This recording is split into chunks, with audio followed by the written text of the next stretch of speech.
ازيكم يا بنات يا حلوين، عاملين ايه؟ اخباركم ايه؟ الترابيزه دي في اوضه بنوتي، بنتي بتذاكر عليها.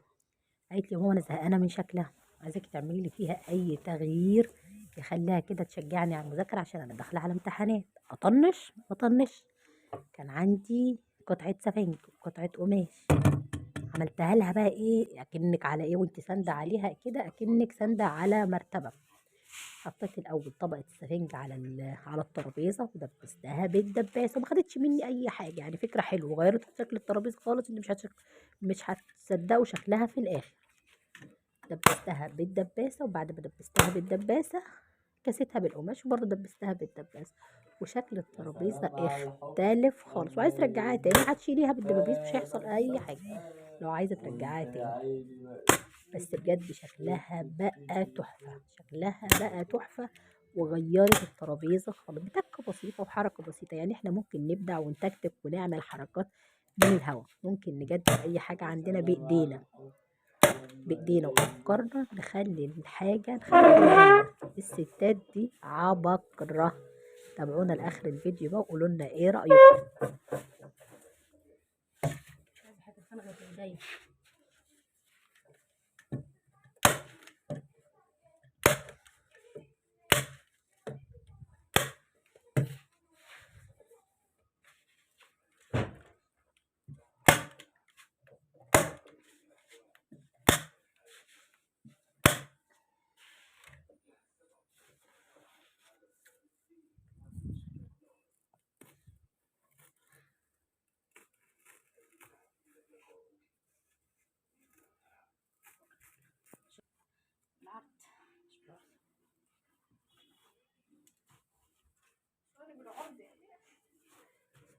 ما تبينيش هنا واصلا ده مشكله سودة دي.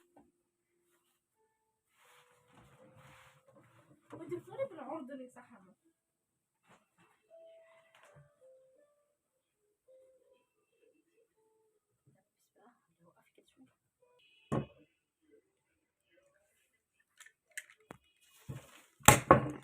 انت عندك سرعه تسريب يا ماما؟ سرعه تسريب دم. اسمها ترسيب.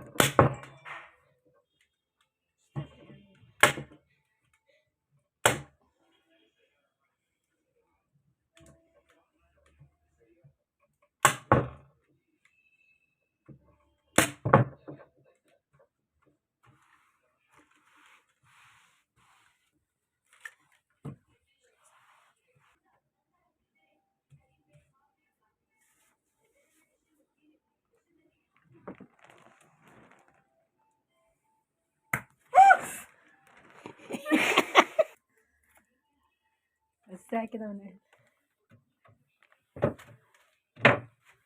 رجعتولي فجعة. تليفوني مش راضي ينور كشاف عشان 4%.